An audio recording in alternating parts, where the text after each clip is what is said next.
Good afternoon. Good afternoon. My name is William Cooney. I'm chairman of the Indian River County Hospital District, and we're calling together our regular monthly meeting here in the Indian River County Commissioners' Chambers room. Is there an invocation, Mr. Isley? There is. I'm happy to. I'm happy to Okay. give it. Give it. If we You're could getting- bow our heads, please. Gracious God, as we gather today in service to the residents of Indian River County, we thank you for the opportunity to steward the health and well-being of this community. Grant us wisdom that is both thoughtful and bold, wisdom that seeks not only to preserve what is, but to envision what could be. Help us listen with compassion, lead with integrity, and act with courage. Remind us that each decision made in this room has the potential to touch a life, to ease suffering, to restore dignity, and to open doors to care for those who need it most. May we be mindful of the trust placed in us by those we serve, and may our work today honor that trust. Let this meeting be guided by respect, humility, and a shared commitment to building a healthy future for all. Amen. Amen. We'll stand for the Pledge of Allegiance.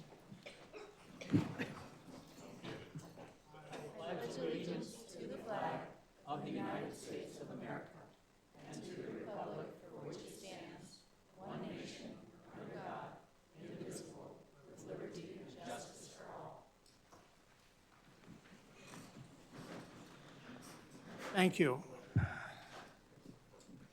We'll begin with our consent agenda, which is the approval of the minutes from the past meetings of June 28th and June 29th. And we'll note a July disbursement of $1,612,820, I should say, and 8 cents. That's $1,612,820.08. So moved. Second? Is there any discussion related to the minutes, or correction of the minutes of any type from any trustee? Seeing none, the minutes are approved. At this time, which is custom for the hospital district, I'd like to read a recognition proclamation for Treasure Coast Community Health, providing quality, accessibility, and affordable health care to residents of Indian River County. This is on the occasion of the National Health Center Week 2025. Whereas, as the country's largest primary care network, community health centers like Treasure Coast Community Health are the healthcare home for over 32 million Americans in over 16,000 communities across our country. Whereas the community health center model continues to prove an effective means of overcoming barriers to healthcare access, healthcare in our county's medically underserved communities, delivering value to and having a significant impact on Indian River County's healthcare system for more than 30 years. Whereas Treasure Coast Community Health is the healthcare home for one in five county residents and cares for nearly 10,000 children in Indian River County. Whereas Treasure Coast Community Health has been a valued partner in the Indian River Hospital District for nearly 2 decades, providing quality, accessible care to the indigent and uninsured members of our Indian River community. Whereas the local health department lost state funding in 2009 to provide primary care at the Gifford Health Center, Treasure Coast Community Health was selected to take over these services this past year and has served more than 10,000 patients. Whereas Treasure Coast Community Health is responding to healthcare needs in Indian River County by continually expanding access to primary health care, keeping Indian River County residents healthy and out of expensive healthcare settings like hospital emergency departments. And whereas National Healthcare Week offers the opportunity to celebrate Treasure Coast Community Health and America's nearly 1,500 community health care organizations with over 16,000 service delivery sites, including more than 4,100 school-based sites. Now, it is therefore resolved by the Indian River County Hospital District Board of Trustees as follows. The Indian River County Hospital District Board of Trustees proclaims August 3rd through 9th, 2025 as a National Healthcare Center Week and extends its gratitude to Treasure Coast Community Health for providing quality, accessibility, and affordable health care to our most valued citizens. Signed 17th day of July 2025. Congratulations.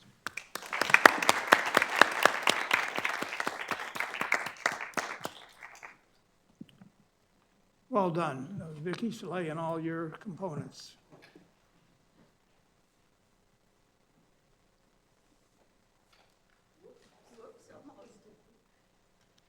Thank you all very much. I would like to just add a comment or two. I have a number of not only supporters, but our staff.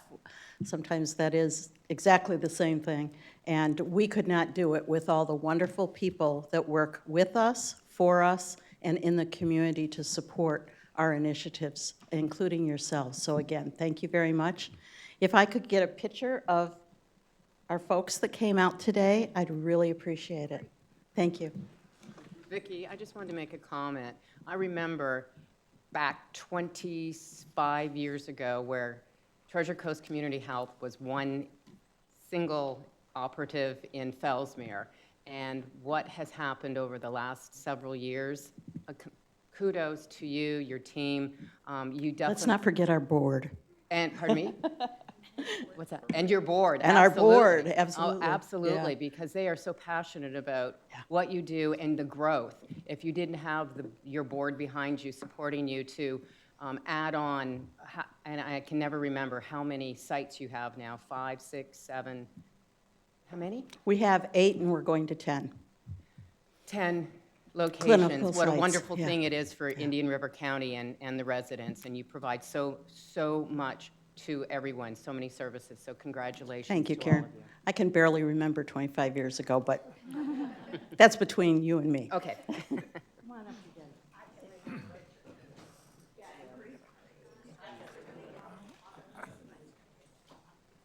They're in the picture with us in the picture. I guess scoot? Okay. Just scoot. No, Don. It's board members. So then the board, Yeah, I think so. and we're just, Sorry.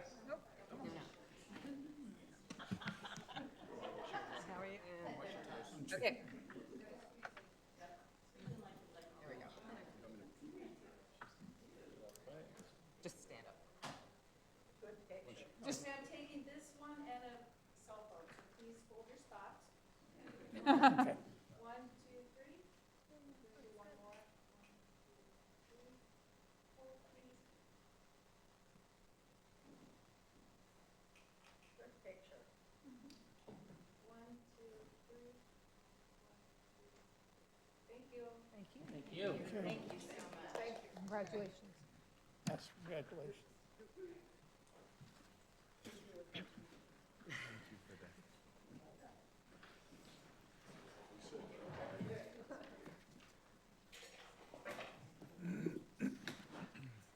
Thank you once again, Treasure Coast Community Health. Let's move along with our agenda and have a report from Dana McNally, who is our legal counsel and parliamentarian. Thank you. Our monthly meeting packets and all monthly chairman and special meeting packets will now contain a copy of Form 8B, which is a statutory memorandum of voting conflict we've discussed several times and now as a board. We have discussed including with each meeting packet for ease of use, and if a conflict does arise in a meeting where a trustee needs to recuse him or herself in accordance with the hospital district conflict of interest policy, you will always have the form on hand and available to fill out. Please note, the form is incorporated in our hospital district conflict of interest policy and should be completed and provided to the recording secretary for the board by a trustee each time it is filled out. The district office will maintain it with the meeting minutes and with their monthly meeting records. The attorney's overview that is included with each monthly meeting packet. This overview, while lengthy, contains a good summary of our practices and procedures in conducting district public meetings and also sets out the parameters for public comment. I would urge those in the public who wish to make public comment to review this item in our meeting packet so you are apprised of our practices for calling for and listening to public comment. As we do each month, we continue to review the annual deadlines and deliverables due to the district under the lease with Indian River Cleveland Clinic and have responded with questions as they arise. This past month, we have continued to work with district staff to review some of our internal policies to ensure they are up to date and compliant with current law. As we incorporate these policies internally, we are also keeping a running list of items that need to track back to future bylaw amendments.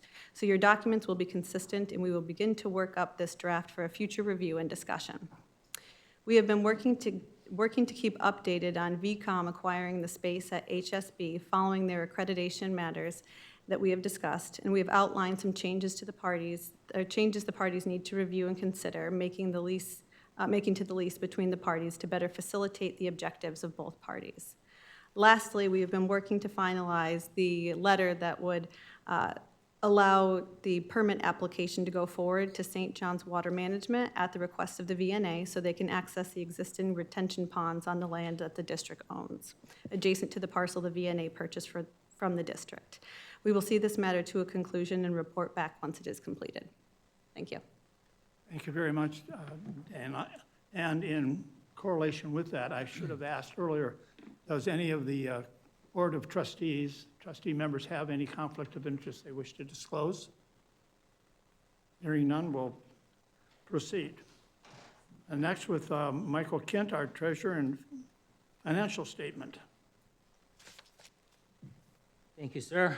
In reviewing the hospital district's financial position 3 quarters of the way into fiscal year 24-25, I am very pleased to report that the district's financial situation continues to be very strong. As usual for our review, I'll ask you to please turn to the last 4 pages of the June financial report you received in your meeting packet. And we'll start 4 pages from the back with the district's investment and cash snapshot. As you know, Mr. Isley puts together this report for me each month. At the top of the page, you will see that at the end of June, the district had received $21,307,780 of our anticipated ad valorem taxes. And that amount actually exceeds our budgeted amount by 0.7%. As Frank noted in the cover sheet for the financials, the district received some unexpected collections from previously outstanding ad valorem taxes. That happened last year, and it was quite a bump. This was much smaller, but it's always nice when they come in. And there still will be some drips and drabs for ad valorem from this fiscal year that'll come in the last 3 months. The district's U.S. Treasury holdings are listed in Section 1. You'll see on June 30th, our T-bills totaled $8,106,172, and you can see how the maturity rates are staggered monthly through November at an average interest of 4.259. Section 2 details the district's holdings in the preferred deposit pool, that's our money market account, and you can see that at the end of last month, it held $4,893,683 and was earning 4.28%. Section 3 toward the bottom shows the district's local operating account on June 30th with $1,185,253. And altogether, 9 months into the fiscal year, the district's investment in cash holdings totaled $14,185,108. And it also shows you that 92% of the district's cash holdings is invested for growth. The next 3 pages are the year-to-date expenses versus budget spreadsheet. If you note the header on the second and third columns, if the district's payments were distributed evenly over a period of 9 months, all expenses for our community agencies and those programs would be at 75% of budget. As you scan through all of these programs, you'll see deviations, both above and below that percentage, almost all of which we have talked about over the past few months.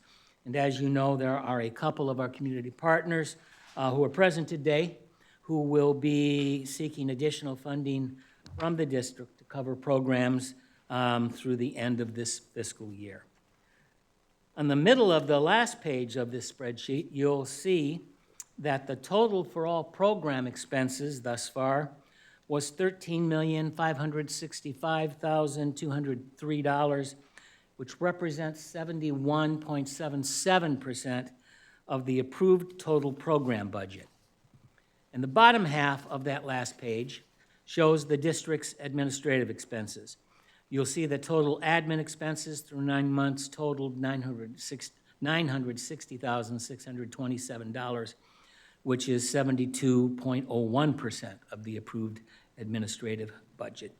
Combined, total program and admin expenses totaled $14,525,830, which is 71.79% of that budget. And as a point of comparison, at this point last year, total expenses were running at 74.75. I also wanted to let you know that following last month's meeting, staff and I met with Pete and Erica from DeSalvo Tax and Accounting, and we worked through a couple of wrinkles that I've talked about over the past couple of months. Our own Kate Voss's research identified that the small discrepancy that we were having in the administrative expense area was affiliated with the 10th Street property that weren't showing up in the P&L statement. We learned that they weren't showing up because they were an unbudgeted item. Therefore, if you were exceptionally observant in your review of the financials, you saw that there was a new third section of the profit and loss statement, which included those missing expenses. This change brought our financial statement and my spreadsheet into alignment to the penny.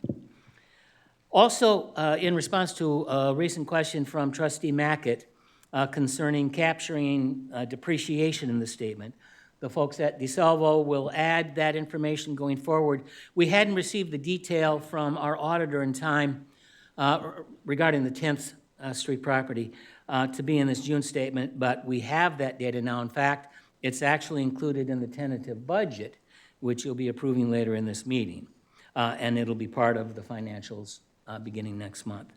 And actually, that leads to a question that I have for the trustees as to whether you want to see, how you want to see that particular item, depreciation, added into my monthly expense report. As I think you know, depreciation is a non-cash budget item. And over the years in the nonprofit world, I can tell you I've seen them reported directly under fixed assets. I've seen them reported beneath the bottom line of the P&L. I've seen them included in a monthly statement, and I've just seen them unreported. I'm not an accountant, and I don't even pretend to be one. I'm just a reporter to you each month on district's finances. Some of you have more experience in this area. If Alan were here, I'm sure that he would give us a comment. And I'm fundamentally asking, do you have a preference on how this gets shown? And if we don't come up with something, I'll talk to staff, we'll get to the bottom line, we'll even ask our auditor what his preferences might be. You have anything to say? No? I don't, thank you, Michael, but I've looked at Dr. McAdoo. Yeah. He might have something to say. Yeah, thank you, Mr. Kent, for answering my question. And I believe that we showed depreciation on the P&L, Yes. right? So I would suggest we just be consistent and show it the same way. Okay. That is fine. Thank you. As a matter of inquiry, Alan Jones has been our previous treasurer. Is he tuned in, Kate, to this process? Oh, I didn't. Welcome, Alan. Yes, I am. I'm here. Can you Okay. hear me? We can hear you fine. Hope the weather's nice out there in the blue skies of the Pacific. Thank you. Any questions for our treasurer, Michael Kent? Michael, Dr. Mackett again. Yes.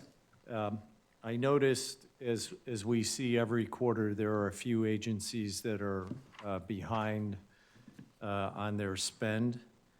And I know that we've been reporting that VNA Hospice Services has been running over, and I understand that they will be coming forward with a further requisition.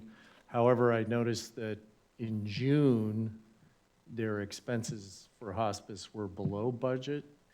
And I don't know if staff has the answer for this. Is that just an invoice timing thing, or are we starting to see the volumes go down in hospice? Yeah, Dr. Mackett, I can speak to that for a minute. I don't have the details, but Jenny and I did talk about that this week. It's a monthly invoice, so there's no volume fluctuation. And we noticed the same thing. We looked at the volumes, because it wasn't just a little bit of a decrease. It was a significant decrease. We noted the same.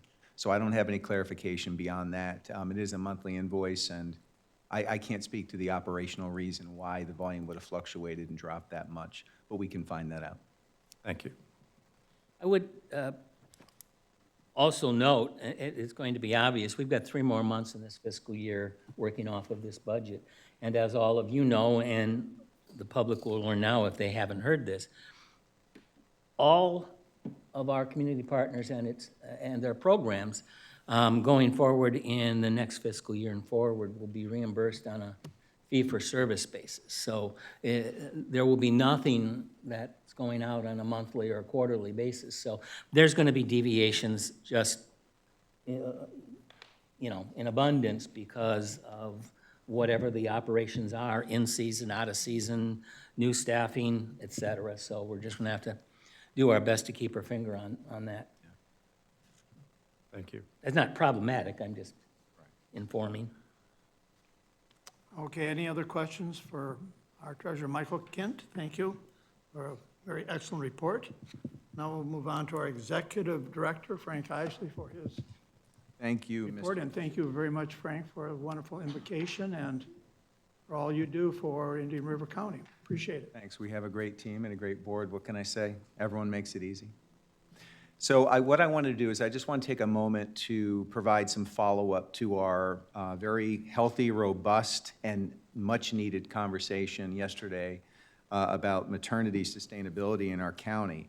And so based on yesterday's discussion, I wanted to just walk through what we're currently doing based on that. So I spoke with Dr. Rothman yesterday afternoon to confirm their year-over-year trends. At the meeting yesterday, I reported, he and I had spoken, and he reported a 6% increase. However, once we spoke last night, he updated that figure to 7.4 based on their latest data.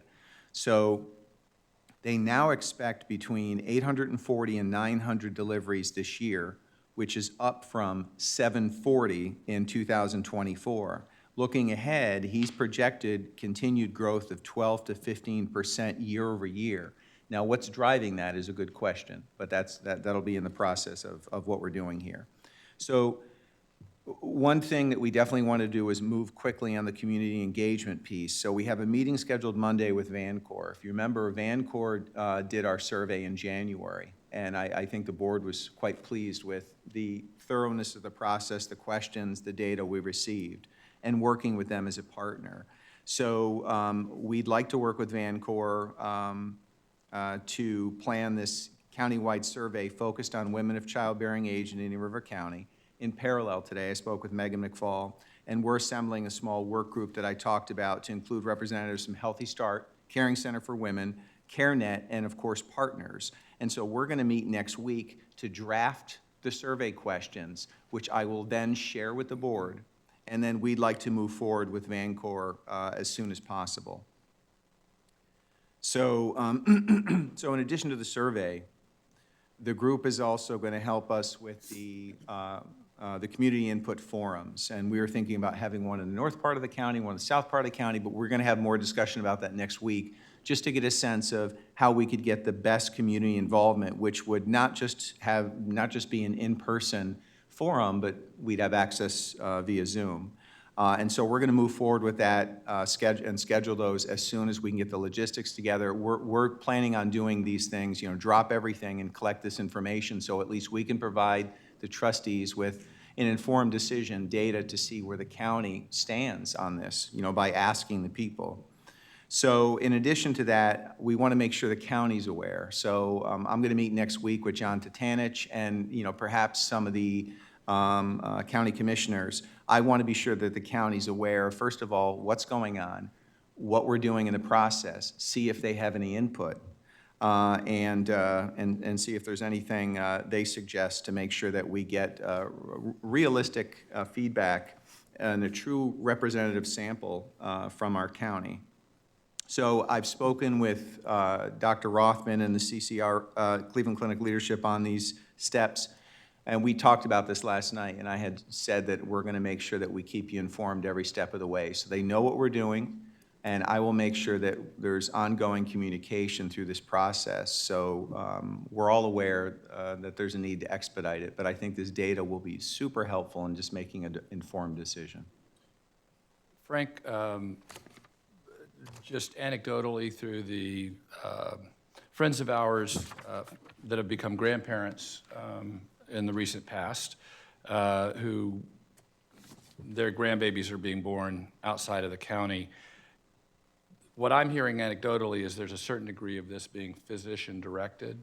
Mm-hmm. Do you have any strategy of engaging with our local physicians to find out, explore that, and see what needs to be addressed, if anything, there? I do. Well, I will say one of Megan McFall, one of the people she suggested was Dr. Salama, who's going to join us and be part of this discussion, who I don't know if the number's 100 or 200 of the births that we used to have in the county are now being these babies are being delivered somewhere else because of her the change with her. So I'll have a better understanding with that, and it's just starting with one doc and see what we can get. But I'll see what she has to say. But it's a great point. Thank you. So in addition to that, I just have a couple updates from staff. And why don't we start, Dawn, why don't you just give your brief update, and then we'll go to Caitlin to walk us through the dashboard, please. Okay, sure. I think it's on. Okay, sorry. Okay, so just a really quick update. I have been working diligently to finalize our last audit report of the 22-23 fiscal year. That report is for TCCH. I am expecting some materials tomorrow from their finance department, and that'll allow me to move forward and get that completed and probably out to the trustees in about 2 weeks' time. Shannon and I have worked together to revise our audit letters and the required documentation list for the 23-24 fiscal year, and we are pleased to announce that our first round of audit notices will be going out at the end of this month to the first group of 9 of our funded agencies. There will be 2 more groups as the year progresses. Group 2 will be sent out in November, and Group 3 will be sent out in March, for a total of 16 agency audits. The reason for the staggering of the notices is because all of our funded agencies have different fiscal year ends. I've also worked on finalizing a draft purchasing and procurement policy and fraud and false claims policy with the assistance of Shannon. And due to time constraints, our Finance and Audit Committee was only able to review and approve the fraud policy, and that'll come before the trustees next month. I have continued to work with our team and our agencies on the funding and budget process, and Shannon, Jenny, and I are also meeting and continuing to work on the recommendations from our performance review, and we will be bringing an update and further discussion to the board beginning in our September Board of Trustee meeting. And I'm happy to answer any other questions that any of you might have. Thank you. Any questions from the trustees? Frank? Thank you. So Caitlin, if you could, so I've asked Caitlin, there's a lot of, now that we have a dashboard, now that we have a lot of great data, there's an opportunity for us to look at that data and see what actionable or directional information we can pull from that. And so I've asked Caitlin to, share some impressions from the data that's been updated, as well as some new stuff. Let me see if we can get, oh. There we go, okay. I'm able to minimize these. Okay. All right, so I actually have two updates, and one of them isn't anything to do with the dashboard. It's actually a follow-up from something we've been working on with the portal, the financial assistance portal. So several months ago, Jenny and I had met with Treasure Coast to talk about some difficulties that their patients were facing with completing all of the required documents and getting everything in. So we went back and talked to our website developers and came up with a plan to enable patients to submit their own documents. So if they don't have transportation, they can't get to the office, they're able to log in and they can upload their own documents as well as do some updates. So that was just completed. So now I'm working on meeting with all of our agencies in order to walk them through the process, figure out how they best want to use it, and just make sure everything is going smoothly. So that is live, but I'm working on meeting with everyone to make sure they're all up to speed. So we're just trying to remove as many barriers as we can. We've heard a lot about transportation issues, so that was one of the things. And then the second thing I did want to show was the dashboard. Let's see. Give it a second to load. So I do want to point out that the dashboard I presented last month is up on the website currently, so you guys are able to look at it whenever. It's just the same exact page, just right underneath the original dashboard. And so what I did want to show today, I'm going to make it full screen so it's a little easier to see, is a trend that I noticed that actually kind of goes along with what you pointed out, Dr. Mackett, with the VNA hospice lower. June in general, for pretty much every agency across the board, saw a pretty big drop in visits. So it wasn't specific to VNA. And looking back, you can kind of see during the summers, there seems to be another drop year over year. So I'm not sure what's driving that, but it appears that this might be like a seasonal trend. So it wasn't just VNA. It was kind of across the board, everyone had less visits. And the same thing was true for the applications submitted. So June, we had some of the least amount of new applications. Our portal actually saw a bit of a decrease in numbers as people expired and then added new, but so there was actually less people in our portal this month as well, which seems to, again, be due to lack of new visits and that sort of thing. We're still on track for a lot of growth this year, though. I mean, we still have an 11.3% projected growth, whereas last year it was 8.8%. So, and then lastly, I did want to show that I added a new chart, and this shows new versus repeat visits, which I know we've talked a lot about. How are we able to track that?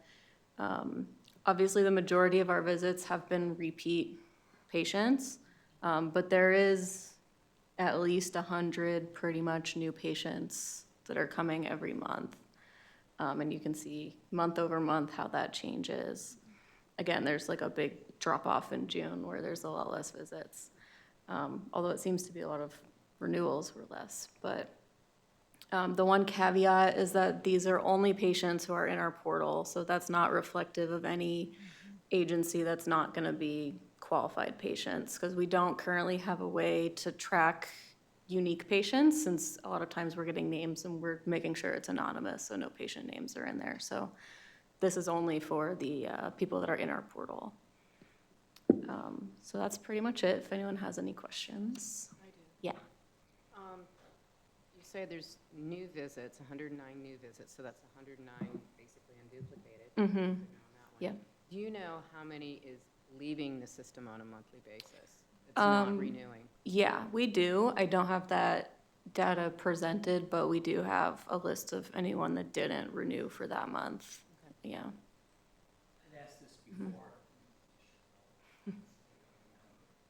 They have to renew, but what's the process for them? It's very similar to the process to start. They have to submit all the same documents. Everything's the same, pretty much. They're just already in our system, so the health navigator will go in and update the documents and submit a new application, but they don't need to re-enter the information usually, because it's, a lot of times nothing's really changed. And But is it good for 12 months from the point that when they do? yes, yeah, and then they are allowed to renew like a month early. That way there's not gonna be a gap in coverage as well. Thank you.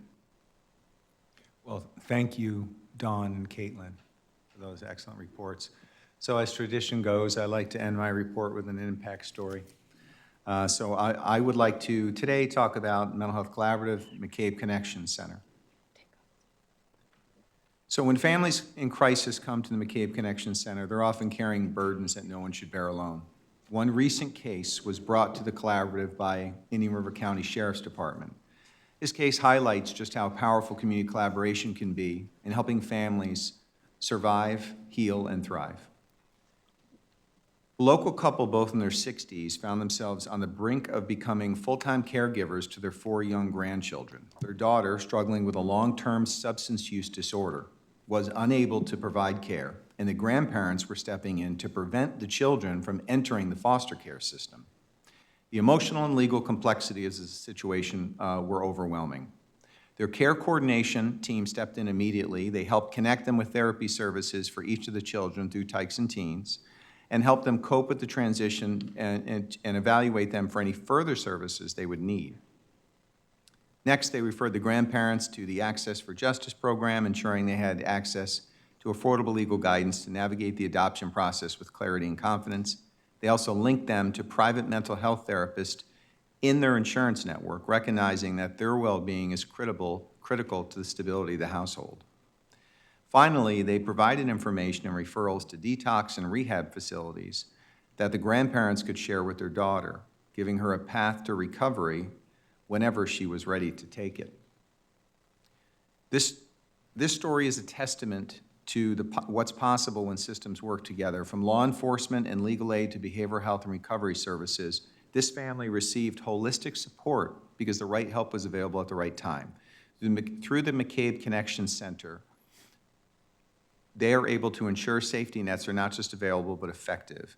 This is the real impact of mental health access and community partnership in action. Thank you, Dr. Cook. Thank you, Frank, for sharing. I think it's very important to hear some stories that you've been able to provide us that are based on individual circumstances, individual families, and reflect the importance of what we do. So thank you again.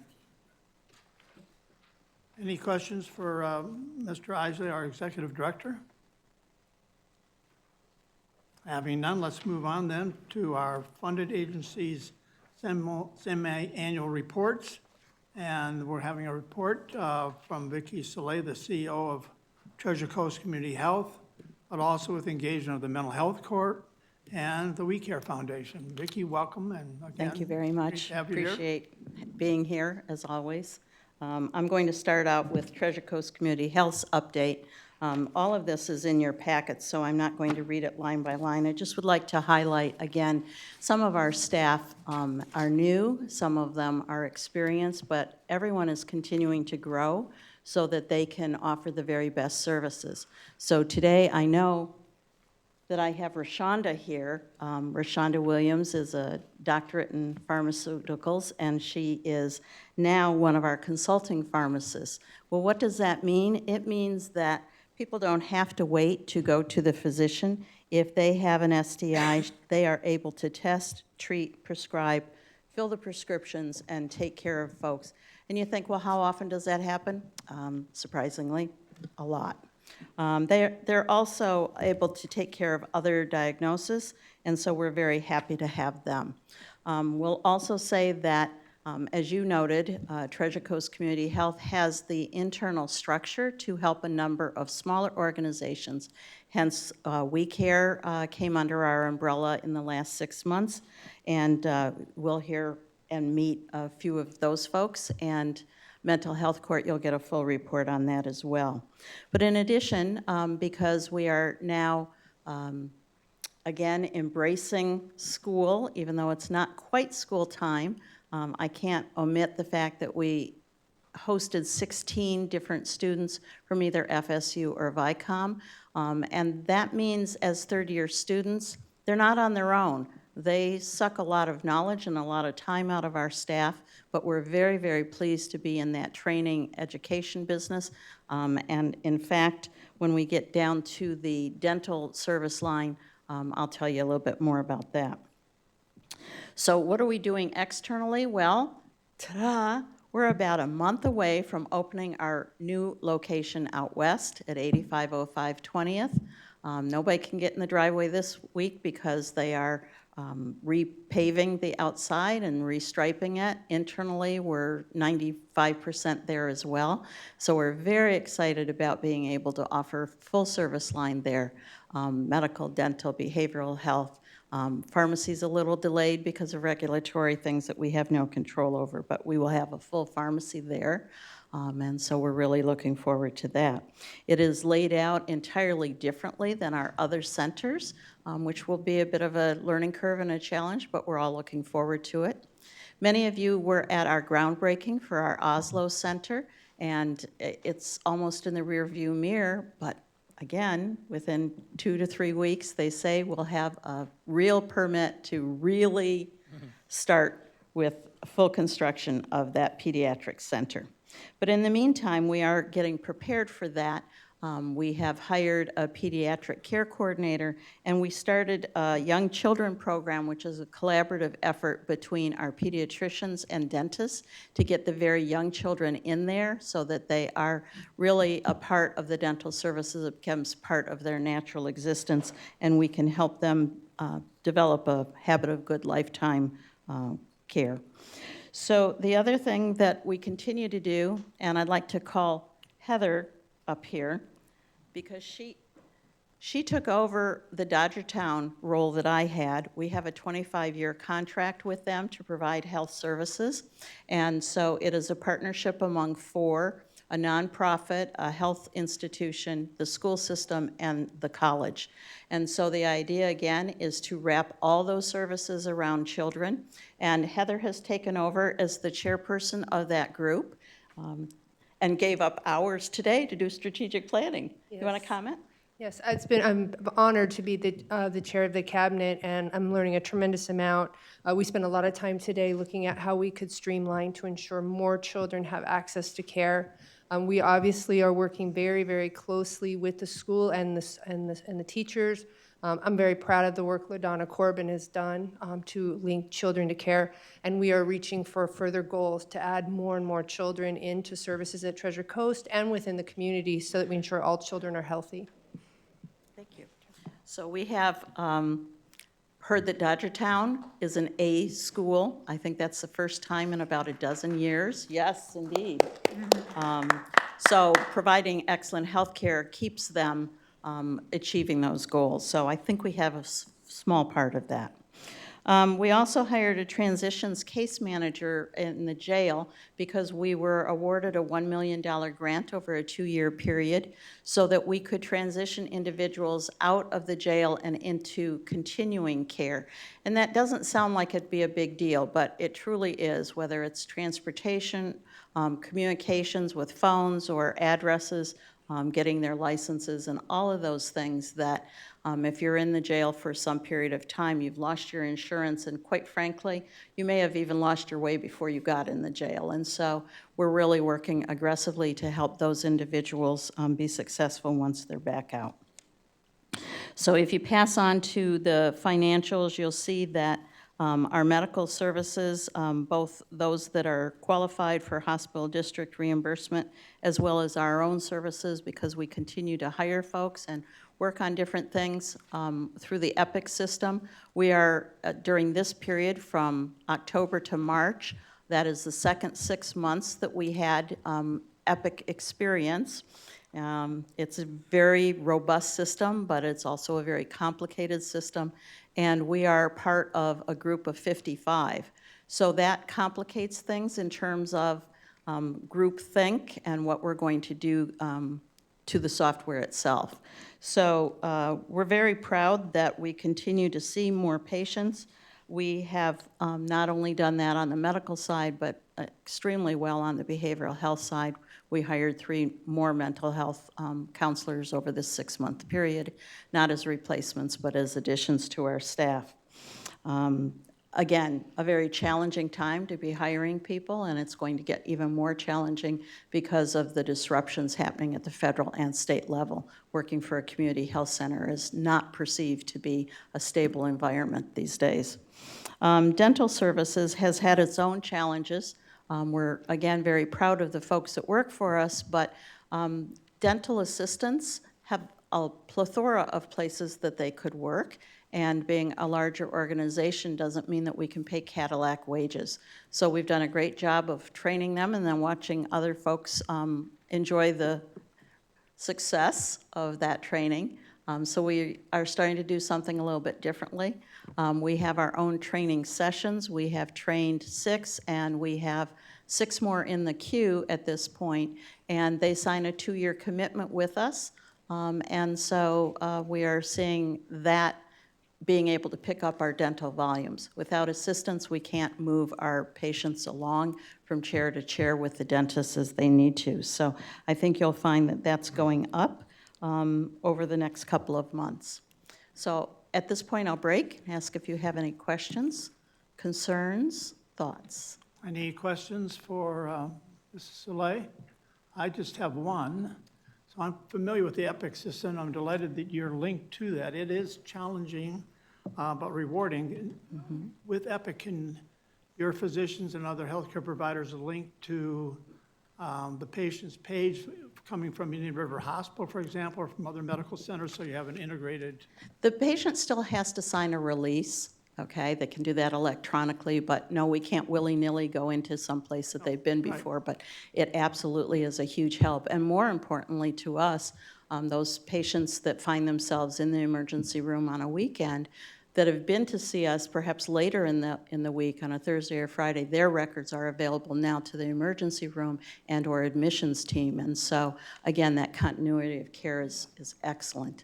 And we have always, I shouldn't say always, we have used scribes to assist our medical providers for some years, but with AI and EPIC integrating, we're doing a pilot now to put our folks on that system instead.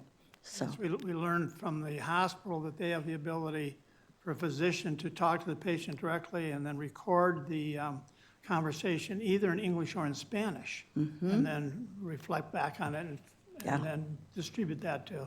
Well, and that's why we started a scribe consultation service several years ago. They have a term you're probably familiar with, pajama time.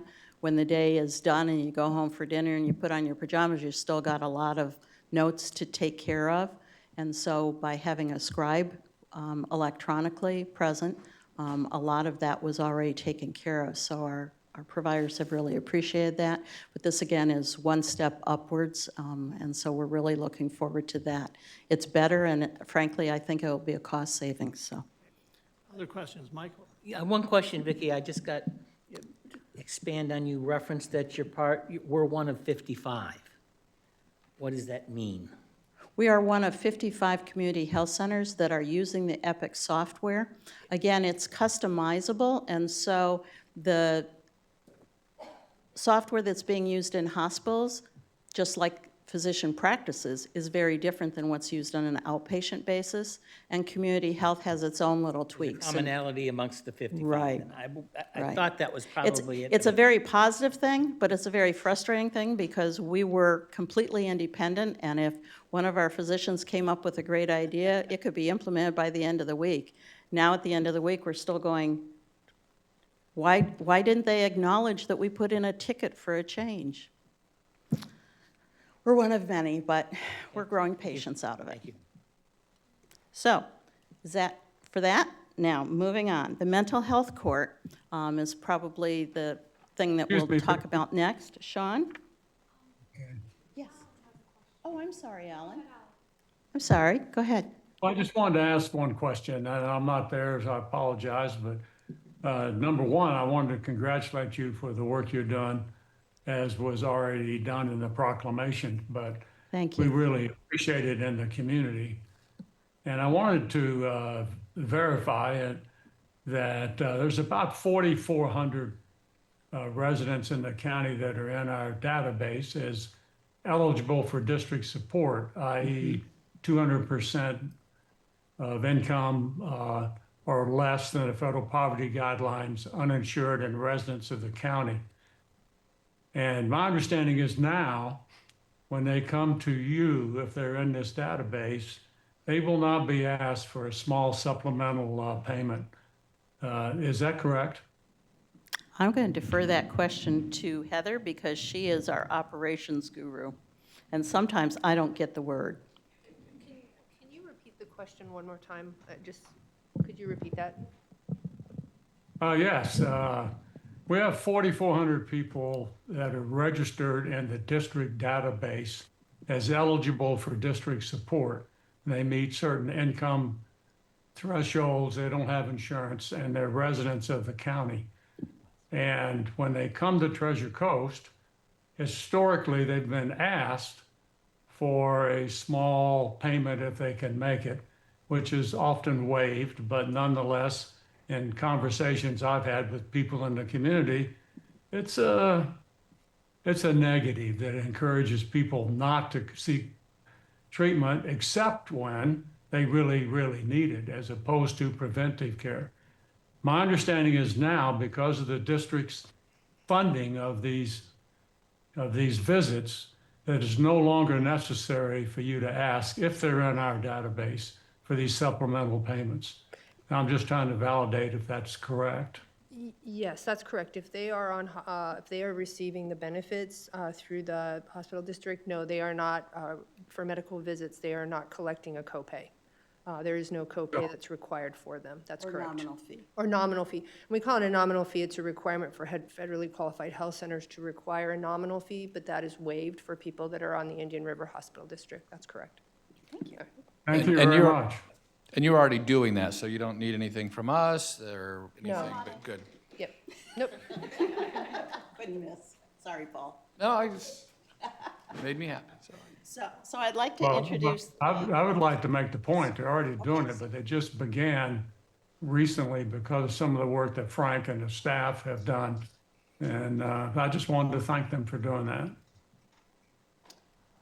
It's a great team effort to Indeed. take care Great of our team indeed. community members. Great team indeed. Absolutely. So I'm not sure if Sean has been here before. In front of most everybody. A couple new faces, but yes. So Sean has continued to work since October of '23 to make things better in terms of processing the mental health court initiative. Did you want to say anything in particular? Or I mean, first of all, like Vicki has stated, the support from the hospital district has been second to none, and really the guidance.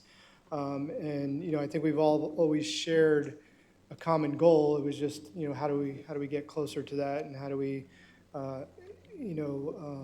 educate the other members of Indian River County community that, the importance of the program and the impact that it does have across the community. And I think we've made some good headway with some of that. We're heading in directions that we've seen for a while, and with the ongoing support, continued support in the areas that still meet the district's goals, I think we're able to continue to do that and continue to make improvements.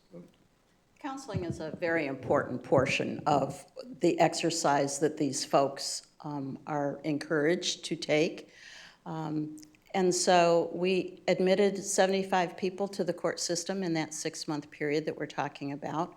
There's now 121 in the program, 11 graduated. So it's not a revolving door, but it certainly is affecting more than just the 120 that are in the program now.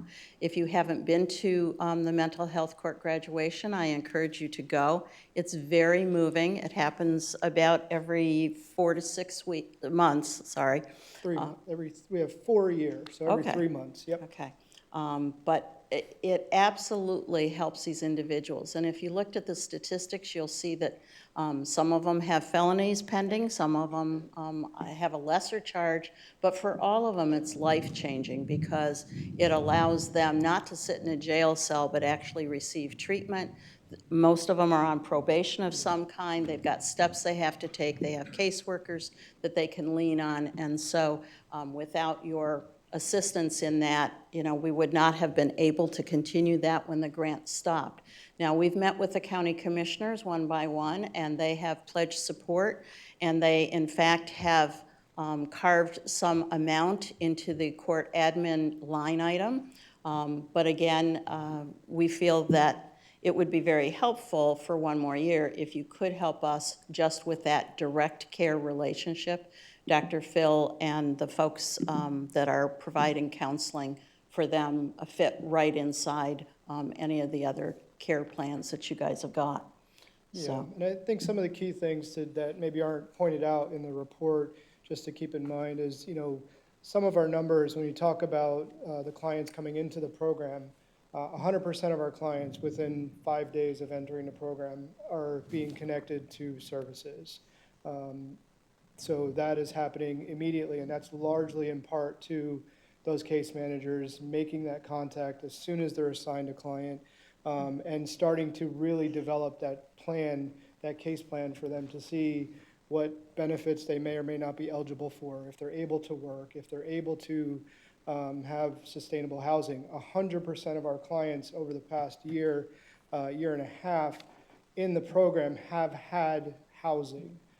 Which was always, a big concern of ours as well. Now, we are continually working on finding quality and, cost-effective housing. some of them are still but- having to go to St. Lucie County.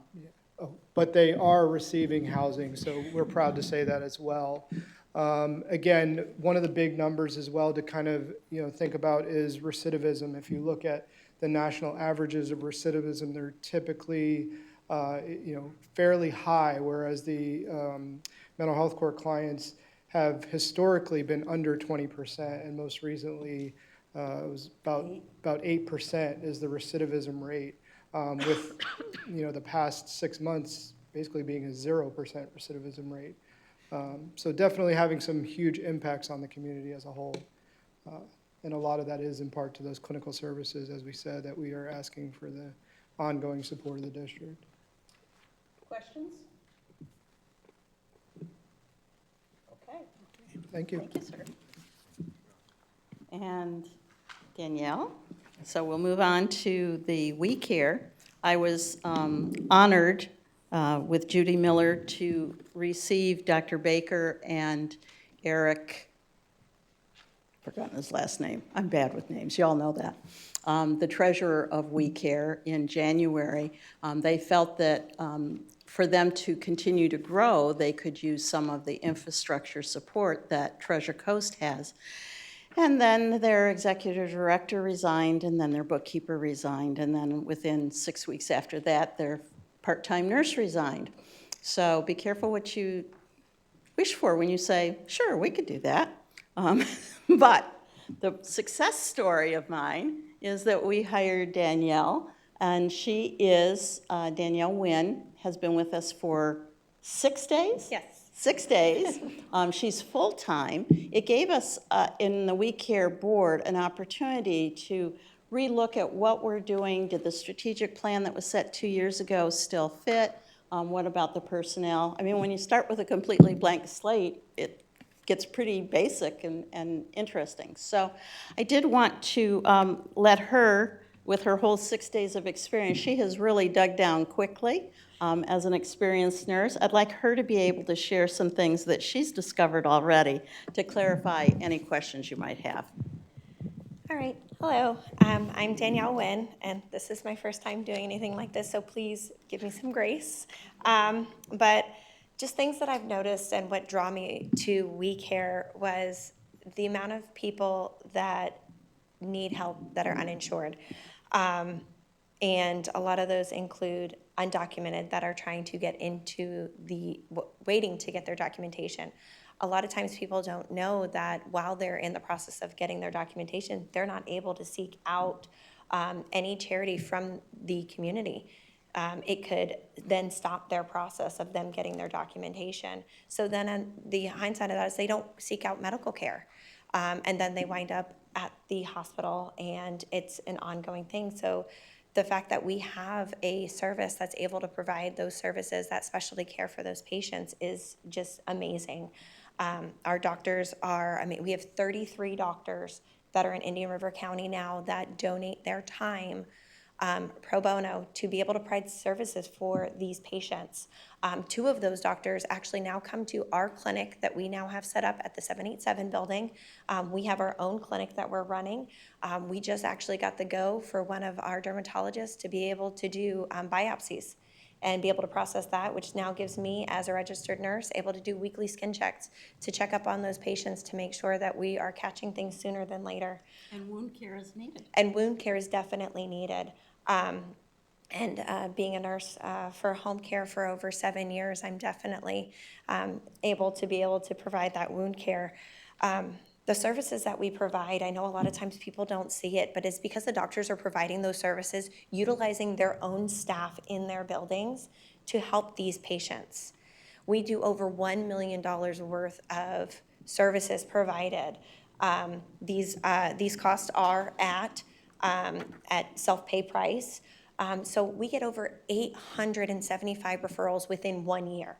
And I know for some people that doesn't sound like a large amount because that might be their monthly referral, but for that amount of people who are now getting their care.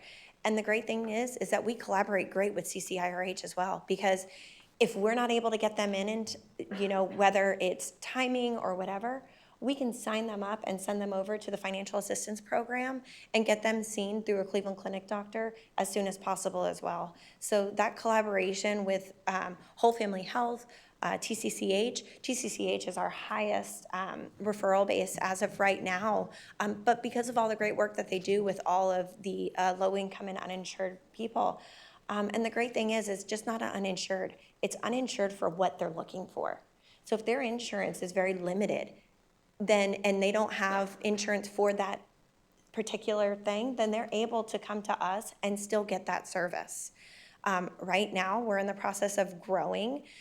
We're trying to get, we actually have one physician for GI, and I actually was able to go over and talk to somebody to try to get into some procedures for our GI patients. I spoke with some people with TCCH that's doing their hepatitis clinics. Their patients are graduating and needing to be followed up with a GI doctor after their completion, but a lot of them don't have insurance and they don't know where to go. And so for us, getting a GI doctor on board as well is going to be extremely helpful in our case. Okay, well, Yes, thank you. How many physicians in total do you have that are volunteering? 33. 33? Yes, ma'am. Okay. 2 that are in office, and the rest practice outside of their offices. And it ranges from ophthalmology, ENT, plastic surgery, acupuncture, cardiac, podiatry. We have ophthalmology. So there's actually a list of the physicians, and I can always provide that list for you of all the physicians that donate their time. And again, my job is going to be able to go to these doctors' offices and get them the sovereign immunity form so that they're able to. A lot of doctors, we've had some issues, which were just brought to my attention of, hey, what happens when I go on vacation? Who can cover my patients? Well, if we can get your whole office to sign up, then we can have somebody to be able to cover those patients when we go out of town. I'm also going to start talking with doctors' offices to find out how many referrals they can take within a month or a quarter and try to update everybody on what's going on so those referrals coming in get processed at a quicker time. If you did look in our packet, it did show that our time from receipt of referral to actually seeing a patient, there were some larger time frames. A lot of that is patient. A lot of that, the patients, they've built a rapport with our patient navigator, and they trust them, and they want to see our physicians, so they'll wait. But we give them that option if they want to go seek care elsewhere, depending on the situation. We had one patient, we had an emergent situation where a patient had a wound and the doctor actually wound up having to do surgery immediately. It was paid for. The patient, unfortunately, wound up having to lose a limb, but saved their life, and we were able to provide that service for them pro bono. All very good, all very good. We're delighted to see the improvement. Several of us walked by the We Care office, same building as our district, and it was a little sad to see it not flourishing, empty a lot of the time. So you mentioned care. Will you be actually doing healthcare in that facility or someplace else? that's You're an not. office. That's an office. So right. that's an office building, that's an admin building. We are actually at the 787 building. Another great thing is the Up Center has a clinic, has three rooms that we're Yes, able to yes. utilize, and I'm excited to open up a Saturday clinic, because a lot of our patients who are uninsured, they have to choose, am I gonna put food on the table, or am I gonna go to the doctor? I have to go to work, I can't come during the week, so they don't seek that care. So having people volunteer their times on a Saturday to come out and go see their doctor, it just helps all around. Very good, very good. Thank you. Vicki, is any other questions? Being a mediator, I've heard the word, one of my favorite words, collaboration, come from you guys a couple of times. And you guys, I think, are well-positioned. Would there be a benefit for a forum of units of local government to have a representative, organizations in the healthcare arena, other service-oriented, to come together to avoid being siloed?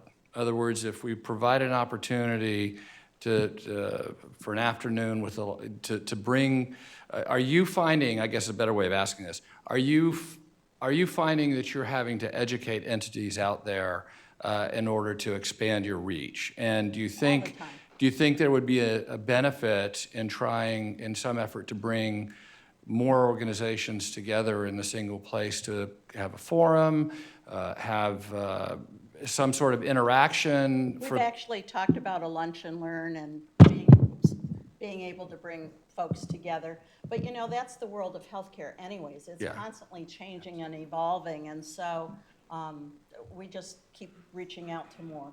Right, because as I look at our budgeting process and so forth, it's like, okay, well, maybe this one can help that one and so forth, and finding some vehicle to expedite bringing everybody together a little more. Well, and as you know, it's not only that, you know, just because they're uninsured, they also have financial issues. They also have transportation issues. Having a social worker, maybe from the VNA, being able to come over and talk with us to get some information on ways that we can help our citizens get the care that they need, not just through healthcare, but all around. You know, like I said, getting with the Up Center, working with TCCH, working with Cleveland Clinic, just having this collaboration and knowing that we care, we're here. We are here and we're thriving. That's why many of them see me out at different organizations, so that I can connect and invite more knowledge and collaboration. Yep. We were delighted, Vicki, to see that you stepped forward once again into the. May I ask a question? Yes, please. Vicki, in your report for the organization, the overall report, one of the accomplishments, signed an MOU to provide interim administrative and management support and growth services. Interim, define that for me. It's a little vague right now, because the next step is to hire a part-time nurse, as well as having Danny there. And so she will be able to take a lot of the administrative tasks that and my staff are currently doing. But you gotta walk before you can run, and our priority is to have her out connecting with all the medical folks before we do that handover. So then when that handover happens, what is the connection between We Care and Treasure Coast Community Health? They are still two separate organizations. There was never any intention to merge them. One is a free and charitable. So you're standing them up Correct. so that they can go on and do? Correct. Okay, thank you, appreciate that. They had a full-time administrator in Jennifer Jones, and the reality is that there's not that much admin to be done. It's a lot of clinical work and connecting work. So we're trying to figure out that next model that works. Great, thank you. Danielle, recap your board for me quickly? I mean, how large is it? Are you losing people? No, we're not losing people. Our board is looking to restructure. The way our board is set up is that we do want to cycle through. We don't want to have the same board members. We want to invite more in, maybe some step down for a year or two, take a step back, but most of them are very, very active with the board, even after they've stepped down with planning. So right now, we're looking to get some more on our board. Remember, this is an offshoot of the Indian River County Medical Society. So again, as they engage more with Dan, I believe that they will become more engaged as board members. Right now, we've got a very active board, but it's relatively small, 8, 10, something like that. So, Well, thank you again, Vicki, for your tri-part report. We enjoyed it very much. Thank you. it's a team thing. Thank you. Okay, I think now we need to move on to unfinished business. We have 2 memos that our trustee, Paul Westcott, has provided, always stimulating, bringing up new views and ideas from a legal standpoint. The first had dealt with legal advice regarding our special act, and I referred that over to Donna McNally and to Jennifer Fredericks, and Donna may want to comment, but I think the idea is we need more input from our legal staff before proceeding and a more further discussion regarding that. Dana? Yes, so we have done some analysis on the special act and are preparing to provide that to the board. So that will be forthcoming based upon just the language that was in that memorandum and what we have done from a research perspective to send out to the board. Which topic? This was the special act. As it relates to our funding or the VNA? I'm not sure. You provided a memo that I Right. read, and I understood parts of it, but I think it's more of a legal. Right, well, so just to give you, I've been encouraged by how we've proceeded in terms of the budget. So there was one memo that addressed the special act's constraints on our funding. And I did that memo in response to watching some of the interaction at our last board meeting. I was a little bit concerned at some of the conversation that there were 2 tracks. One was we haven't been this literal with the statute all along. Why hasn't this been brought up in the past? Why haven't we moved in this particular direction? I did my best to try to address that. And the other was a suggestion that the statute somehow is subject to interpretation, and I did my best to address that and provide some framework as to what's in the case law for the benefit of the trustees. And when I started the conversation a month or so ago with the first memo, it was actually intended as an encouragement because we kind of had already moved there by way of the work we did in formulating the criteria for evaluating. And I had initially offered it just kind of as support for us and perhaps better information for the community as to why the scrutiny may change, why it may feel different on this cycle. So the second memo most recently is in response to some of the comments that were made during the last meeting that perhaps we aren't as bound, the way that I heard it was perhaps we aren't as bound by the statute as it might seem, and just speaking to that. And quite frankly, there were multiple, I think there were 3 letters that I had done. And the real theme there also is, I think that we need to be more careful in how we're using our counsel. And I think my concern is sometimes there's a temptation to get an instant answer that maybe should be more deliberative. The VNA decision is one, and the memo that I did on that, we should have, I voted against it not because I'm opposed to working with them. I voted against it because I felt like we hadn't done our full due diligence. And what I viewed as our due diligence was delineated in that letter. That the Special Act, I think, does speak to transfer of rights to property. I felt that that was a transfer to right to property. I think we were told it was not. But it's going to eventually arise to the point of an easement. Well, if it arises to an easement, that's a right to property. If it's a right to property, we've got to follow the statute. Paul, we're first discussing your first memo. Okay. Refer to attorneys. I read through it. I have a little legal background, not a lot, but I really didn't think I was in a position to interpret it or understand. That's fine. So if we could do that Well, and have our attorneys return and give us some ideas with you, we can discuss it further. It's certainly an important subject. As to the second memo dealing with the V&A, we've already discussed that, as you may know. And once again, the attorneys felt we need to look at that more carefully and not reconsider it at this time unless we have legal reason to do so, because that's already been on our minutes, as you recall, from the January 18th meeting when Karen Deagle made a motion, seconded by Alan Jones, and as you recall, as you've just mentioned, that's already been voted on and decided, and to reintroduce that, Robert's Rules of Orders require a new stepping forward to rescind. Well- So, and once again, Dan, I looked at that, if you would comment, Dan. Yes, and if I may, you're talking about getting into actual easement and that discussion, which that is something in the future. That was not what was up for the vote back in June. So we do need to make sure we're not conflating the issues. We're separating just the letter regarding the permit application and then a subsequent future easement, and putting those two together on the table at the same time is not what the motion was that was approved in June. fair enough, then I think it needs to be clarified. Dana, that letter, first of all, the V&A is going to want to rely on that letter for their application process. If that letter gets them approved for the additional water storage rights, they're going to come back to us expecting a permanent construct of that request, because they're going through the permit process. I think we owe it to them to be better informed, to follow the statute in terms of that I've outlined, which is that it's got to be determined as excess property. Do we have to get paid for it?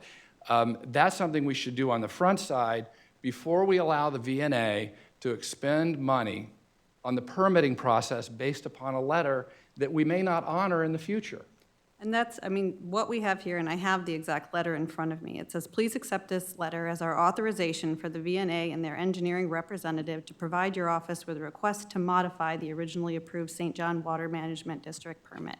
So all we are doing is agreeing to sign that letter. We are not providing any prejudice to make a different decision later on about the specific easement. We are not saying it's going to be a certain dollar amount or precluding that at a later date and time. It is just this letter, which is step one of two. I understand, it's just a letter, step one, and they're going to come back having gotten the approval, and then it just appears that we're ready, fire, aim. We've put the cart before the horse. We need to first evaluate what our obligations or commitments are going to be, that we've evaluated how it's going to impact our future use of the property with an engineer that we have hired that is going to protect our interests. Right now, if we go forward with this with their engineer, probably perfectly right, okay? But if he is mistaken, we have no recourse. See, our due diligence, I think, is on the front side to do our homework, to know that we can follow through, and that it's in the interest of the taxpayers to follow through. I think that should have been done before we authorized the letter so that we knew we could follow our commitment, so that our yes could be yes, and they could rely on it. Right now, they can spend money, they can do the permitting process, come back to us, and then we may have reason not to do it. I think, Paul, once again, that letter will bring this up for discussion in the future, and that's what we'd like to, I think, do today and not have to revisit this subject with. That's fine. I just wanted to bring it to the board's attention. We appreciate You know, that. buyer beware. Again, I'm not opposed to it. I just don't know enough because we haven't done our due diligence. Great, thank you very much. Appreciate, again, your scholarly attempts to get into the bottom of some of these important areas. Okay, new business with action required. We're going to turn to our treasurer, Michael Kent, because he has something very important to do. We all have something very important to do. This is the approval of the hospital district's tentative budget for fiscal year 25-26, which caps the hospital district's millage for the coming fiscal year. Mr. Isley forwarded all of you the updated copy of the proposed tentative budget for fiscal year 25-26 that was discussed and approved at yesterday's chairman's meeting. As you know, this working budget includes all of the preliminary funding decisions reached through consensus at our first budget meeting on July 10th and at yesterday's chairman's meeting. At this writing, we have reached consensus on 43 programs. 3 more were pending some discussion at today's meeting, and the final 13 will be addressed at our next budget session in August. Mr. Isley has assigned tentative funding for those 13 programs based on the individual evaluations and funding recommendations that all of us completed through EC Impact. For the public, I will repeat, this is a tentative working budget, which the trustees will continue to finalize over the next few weeks. However, our primary obligation statutorily, that's why it's on the agenda today, is to approve a budget that includes a cap on the millage rate for the coming fiscal year. At yesterday's meeting, it was a decision of the trustees to set that millage rate, that millage cap, for fiscal year 25-26 at 0.7650 in this tentative budget. That cap is identical to the current year's millage rate. However, as this board continues to meet and to refine all of our funding decisions, the budget can and likely will be modified, but the millage rate cannot be increased. It is capped, and it can only be reduced. As a reminder for the trustees and for the public, some of the rationale that we used to formulate the budget and calculate this millage included the following. One, holding $4 million of current reserves to be set aside to cover 2 months of operational expenses and for our healthcare emergency fund. 2, $550,000 has been included for strategic investments in healthcare access and infrastructure, such as provider retention, provider recruitment and retention, also primary and preventative care access expansion. 3, at this point, in evaluating those 43 of the 59 programs, we have cut $1.8 million from the requests that we received from all of our community partners. And 4, with this year's commitment to prioritizing funding on programs that align most strongly with the district's mission and vision, such as offering direct patient care or enabling direct care delivery or in preventative programs, we have begun the process of sunsetting several programs. As we proceed with this budget process, and as further cuts and changes are made, we will have the opportunity to address modifying the millage rate, but again, that rate, for the third time, cannot be raised, but it can be lowered. At this proposed millage rate of 0.7650, the anticipated gross tax revenue for next fiscal year will be $24,352,463. The budget also anticipates commissions to the property appraiser and the tax collector, and then uncollectible taxes that will total $1,503,877. That leaves an anticipated net tax revenue for the district of $22,868,586. We have scheduled the district's first public budget hearing for Thursday, September 4th at 5:01 p.m. in these chambers, and the final public budget hearing for September 18th at 5:01, and that'll happen just prior to our regular September meeting at this location, at which time we will then be approving the final budget. With that, I would ask that we move acceptance of that final proposed budget that was sent to you and cap our millage rate at 0.7650. Thank you, Michael. Is there a motion to accept the budget? proposed to accept by Carrie Bartlett. Is there a second? Second. Second by Chuck Mackett. Is there any discussion from the trustees related to the proposed budget? Seeing none, all those in favor say aye. Public comment first, I think. Well, if there's going to be public comment, we'll ask Dana to give the stipulations regarding public comment then. Thank you, Frank, or Paul.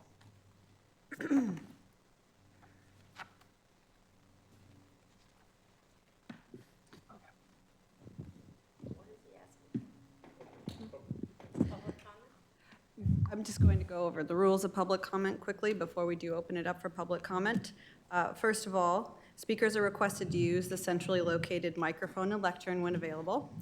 Prior to addressing the board, all speakers should state their name, address, and organizational affiliation, if any. Questions and comments should be addressed to the entire board, not to individual trustees. When a specific topic is under consideration, questions and comments should be confined to the matter under discussion and not extend to any other matter. A limit of 5 minutes shall be allotted to each speaker on any given item, provided, however, that the chairperson may limit or extend the time period for speakers on a particular item. The board may override the chairperson or vote to limit or extend the time period by majority vote of the trustees present and voting. A speaker who does not need the entire 5 minutes may not yield any unused portion of time to another speaker. On controversial issues, speakers for and against given topics may be recognized alternately by the chairperson. Board members may question a speaker for the purposes of clarification or information. Speakers are requested not to repeat points already made by previous speakers. It is expected that speakers will observe the commonly accepted rules of courtesy, decorum, dignity, and good taste. Personal attacks will be ruled out of order, as will the use of intemperate, abusive, or defamatory language. Written statements will be received by the board in addition to or in lieu of oral presentations. Thank you. Thank you very much. Is there public comment related to the proposed budget? Yes, sir.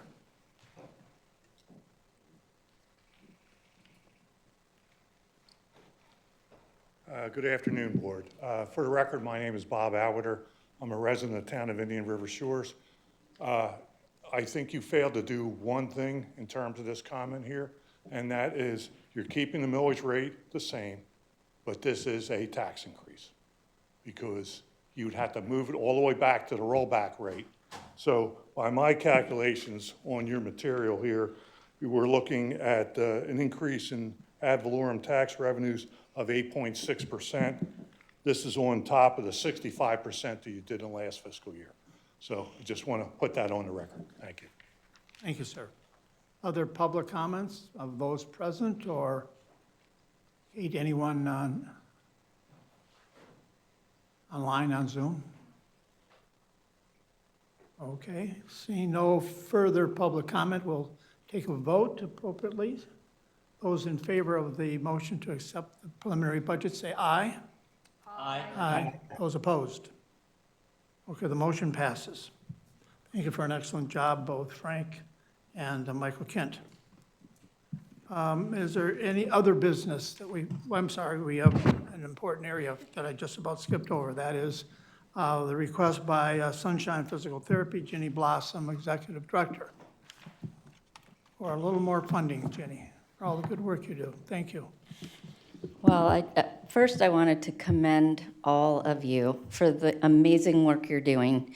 I know that you're navigating some new waters, and I've just found listening to the way that you're respectfully communicating with each other and have over the course of the past few meetings is, it's very encouraging. So just wanted to say that. And I'm also pleased to say that we are very unlikely to ever be in a position to not be spending the money that we're given by the hospital district on very important work. So we are at that 97% of used funds as of the end of June. We have July, August, and September still to come. And so I'm here to ask for your consideration of an additional $150,000 to Sunshine Physical Therapy's Medicaid and uninsured population. Those funds will allow us to support an additional 2,508 visits. It does still leave us with a slight deficit at the end of the year of about $17,000 or $18,000 in unreimbursed care. But the work that we're all doing together is so vital to this community. And I think we are certainly proud of the work that's being done and the expansion of the services we're able to provide. So I am ready to answer any questions you have. Are there, well, I have one specific question. If you're a little bit challenged this year, tell us about next year and what you anticipate. Well, I will say, again, I appreciate the decisions of the trustees, and next year is going to be an interesting year as well, as we're working with TCCH to start planning forward for our satellite clinic there at the end of 2026 and into 2027. So that will likely come up not this funding cycle, but the following funding cycle. We have been surprised with the expanded number of patients that we've seen. We've also been surprised at the fact that we haven't seen a lull over this summer. I'm projecting for another 10% increase in visits, which is about what we saw this year. And I'm also seeking additional funding elsewhere. We did receive good news from CSAC that they've doubled yet again the funding that they're providing to us next year for similar services, a different group of people. We don't double dip. But we are also going to be seeking additional fundraising dollars. I don't want to be in the habit of coming to you at this time every year asking for increases. Yes, I suspect the second question would have been what other sources of funding that you're looking for. That is important for us to know. Very, yes. You can't be the sole, really can't be the sole supplier of these very needed and important services. Right. And I'm very proud of CSAC for stepping up for us, and I think they will continue to. And we are now a United Way agency. That happened this year, and so hopefully in future that will also be helpful for this particular group of patients. And as I said, we have additional funding from local groups, Johns Island and Grand Harbor, and our very generous communities in Indian River County. Thank you. Questions regarding the proposal, $150,000. Where are your areas of growth? I mean, is it physical therapy? Is it speech therapy? Is it across the board? It is across the board, but we're also expanding the services we provide. So we've added a dedicated adult occupational therapy team and expanding our occupational therapy services. We're now LSVT Big is being provided. That's for Parkinson's and other neurological issues, so that is now online. We have adult speech that's expanding. We have just started acupuncture to supplement the work that's being done on our PT side, and we're going to be adding lymphedema this fall. So we really, I have to say, don't know how that's going to impact us. It has impacted some of our expenses because we're expanding therapy staff. But I also anticipate that it's going to lead to the 10% increase. And now I'm going to ask you a question I know the answer to. You're billing us at this is for the benefit of the taxpayers. You're billing us at $60 a visit, right? It's $65. $65, okay. You all are gracious enough, and thank you to the taxpayers, to help us fill the gap between what Medicaid reimburses and what it actually costs us to deliver that care. You also support uninsured free service and partial free service for those who can't afford it and aren't on Medicaid. So it is $65 right now. Medicaid provides $65. You all provide $65 to make us whole. Next year, it's going to be $75. We had talked about the possibility of raising our open rate to $150, but we decided to back that down to $140 so we can stretch the dollars a little bit more. Thank you. Okay. And this is fee for service, obviously. It is definitely So we're fee for reimbursing service. Only as you provided I think we service fit in to your those that sweet spot. qualify. Right. Yeah. If I may ask, it's a hard question, but, I mean, these are difficult medical times. We know other groups and other counties are reducing medical services. You seem to be expanding services. Can you justify the expansion of all these services that you're offering, noting that your reimbursement is less? Well, we are expanding services to meet a need. Hopefully, that will translate to our donors who understand what that's going to mean. We are it. If those with Medicaid, uninsured need our services and we were to close down, they would have nowhere to go. And that's 21,000 visits in a year. It's quite a number of patients. So. Thank you. Any other questions?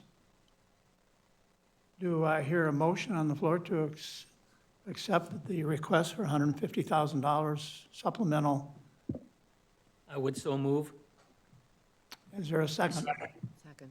Second from Karen Hackett. Any board discussion, trustee discussion further? Seeing none, let's call the vote. All those in favor say aye. Aye. Aye. Any opposed? Ellen, you have any comments? Ellen Jones? I said aye. Thank you. I agree. I tried to second it, but somebody beat me to it. Okay. I think it's really vital to understand that, as Jenny pointed out, that it's the only PT in the county that accepts Medicaid patients for reasons of economics. So thank them for what they're doing. Thank you, Alan. Okay, thank you very much. Thank you all very much. We appreciate your support. Okay, is any other business, new business? Is there any further public comment regarding any of the presentations given here today? Seeing none, any online? Kate, none online? Well, I'll call our meeting adjourned. Thank you very much for attending.